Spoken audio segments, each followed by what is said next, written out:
Hey guys, welcome back to my channel.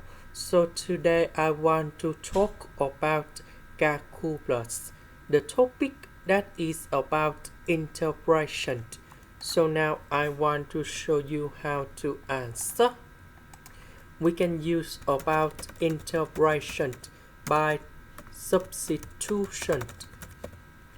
So I will put about u equals to s squared, because this one we can put s squared everything to the power of 2.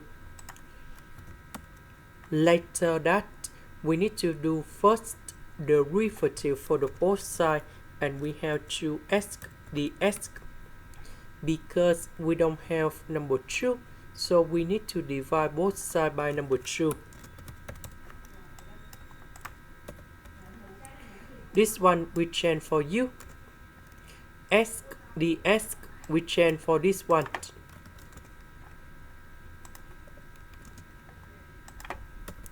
So the integration of this one, that is about arc side of u, and I will put about c. About u, that is about s squared. This is the end. Thank you for watching.